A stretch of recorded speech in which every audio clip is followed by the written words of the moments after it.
ভোরের আলো ফুটতেই কর্মব্যস্ত হয়ে ওঠে মাদারীপুরের শিবচরের পদ্মা নদীর চরাঞ্চলের কৃষকেরা। বিস্তীর্ণ বালুচরে কেউ মাটি থেকে বাদাম তুলছেন, কেউ ঝাড়ছেন, আবার কেউ ব্যস্ত তার রোদে শুকাতে।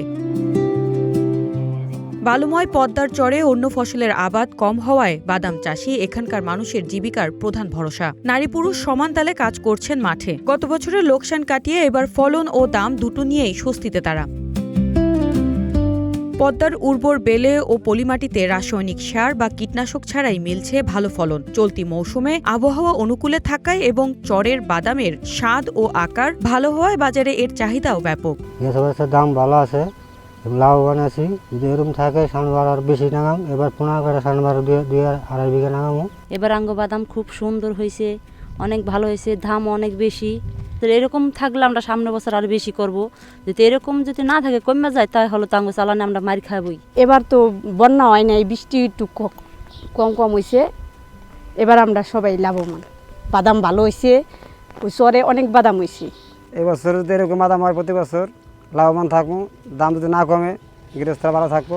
তো এই বছর আমাকে বাদাম ভালোই হয়েছে, বেচা কিনে অনেকেই ভালো পাইছি। মানে গত বছরের তুলনায় অন্যান্য বছরের তুলনায় এই বছর বাদামের এই ফসলও ভালো দিয়েছে আল্লাহ।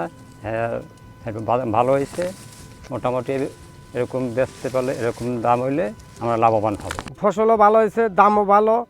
আর এই জায়গায় আনছি শুকাইতে নিয়ে, খারাপ হয় আল্লাহ দিলে ভালোই। এরকম যদি আল্লাহ দাম এরকম রাখে তাহলে আর আমরা ফসল বেশি করে করতে পারবো। চলতি বছরে শিবচর উপজেলায় প্রায় 690 হেক্টর জমিতে বাদামের আবাদ হয়েছে, যার মধ্যে শুধু চর জানাজাত ইউনিয়নেই চাষ হয়েছে 120 হেক্টর। হেক্টর প্রতি গড় উৎপাদন প্রায় 2000 কেজি। চলতি 2025-26 অর্থবছরে মাদারীপুর জেলার শিবচর উপজেলায় 690 হেক্টর জমিতে চীনাবাদামের চাষ হয়েছে এবং এই বছরে আমাদের লক্ষ্যমাত্রাও ছিল 690 হেক্টর এবং লক্ষ্যমাত্রা অর্জিত হয়েছে।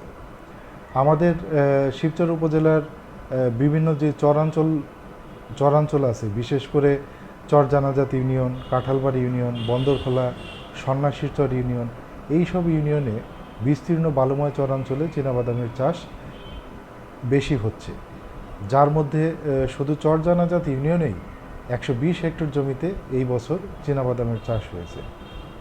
এই বছরে অনুকূল আবহাওয়া থাকায় ফলন বেশ ভালো হয়েছে এবং বাজার দর ভালো থাকার কারণে কৃষকরা আর্থিকভাবে লাভবান হচ্ছে এবং আর্থিকভাবে লাভবান হওয়ার কারণে এবং পতিত বালুময় অঞ্চলে অন্য কোনো ফসল না করার সুযোগ থাকার কারণে কৃষকরা চীনাবাদাম চাষে আগ্রহী হচ্ছে এবং এই চীনাবাদাম চাষ করে আর্থিকভাবে লাভবানও হচ্ছে। চরের কৃষকদের আশা, সরকারি পৃষ্ঠপোষকতা ও ঋণ সুবিধা পেলে এই বাদাম চাষ পাল্টে দিতে পারে পুরো অঞ্চলের অর্থনীতি। News desk, green TV digital.